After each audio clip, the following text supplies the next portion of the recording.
The following video is extremely important. That's the truth. This is Senator Ted Cruz grilling a Biden administration official about their policies vis-a-vis the Middle East at a Senate Foreign Affairs Committee hearing. Now, the reason this is so important is because Ted Cruz lays it bare that this American administration is feeding money to the bad guys. They're just feeding the bad guys.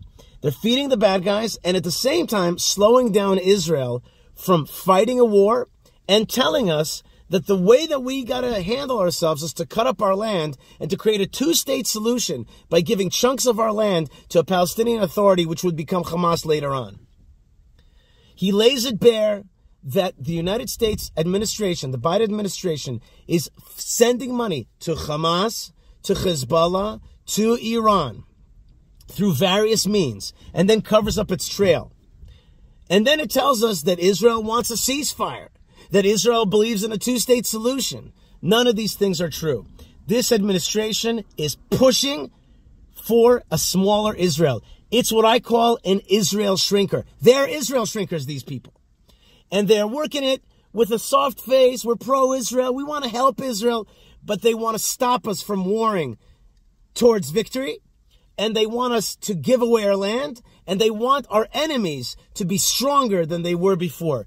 Senator Ted Cruz lays it bare. Let's check it out. Ambassador Leaf, you are the administration's point person on the Middle East. How's that working out? I love my job, Senator. Have things in the Middle East gotten better or worse since Joe Biden became president? We have had a series of black swan events, so no doubt the region is in a very difficult state. Is your answer things have gotten worse?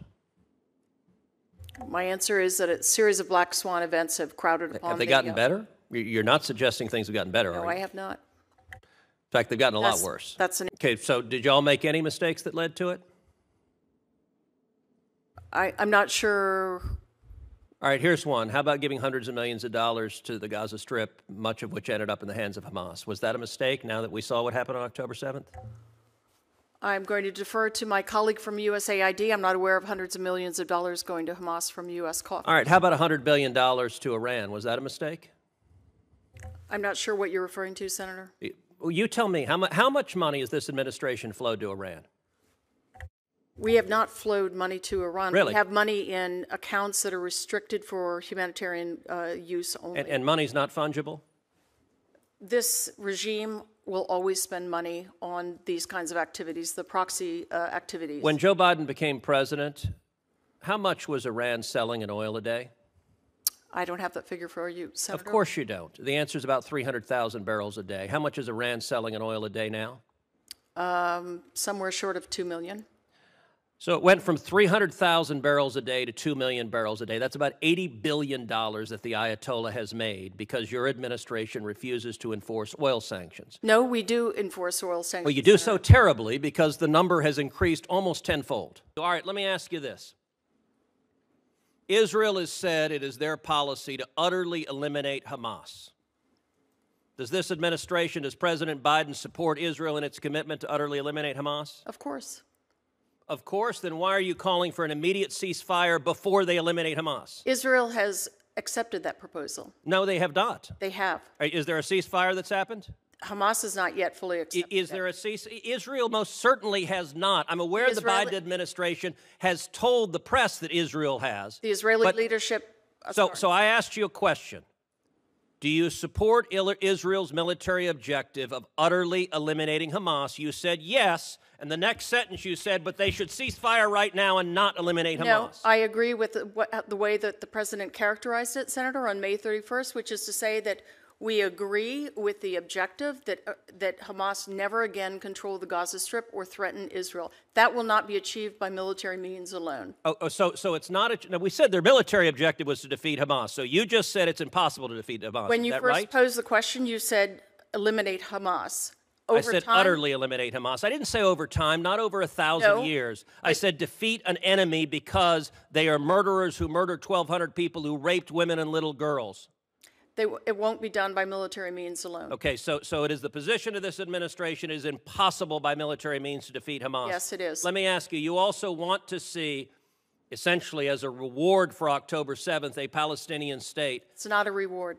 It's not a reward. It just achieves what they want as a benefit for these murders. Let me ask you something. If Hamas is governed by Hamas, if Hamas governs Gaza, how is Israel's safety protected? Hamas has never supported a two-state solution. So indeed, a Palestinian state that is negotiated with Israel, that lives in peace side by side with governed by Israel, Hamas. is not a reward to Hamas. Hamas doesn't support such a thing, does not recognize Israel's right to exist. Your policy has been an utter disaster.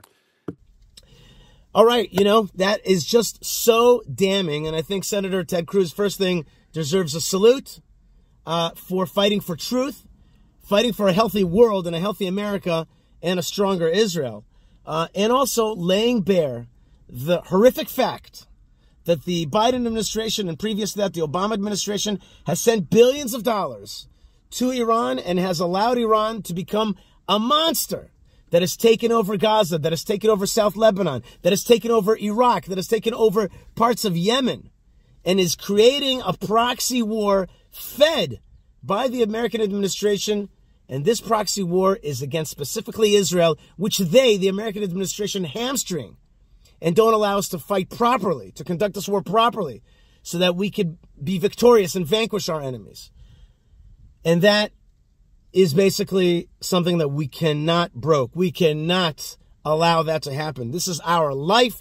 This is our future. And we've got to either disconnect from this administration, certainly disconnect from being a puppet state to the United States, because it's a strategic danger. Even though there's people like Ted Cruz and others, good people, millions of good Americans, we can't be totally reliant. And those good people, by the way, would agree with that.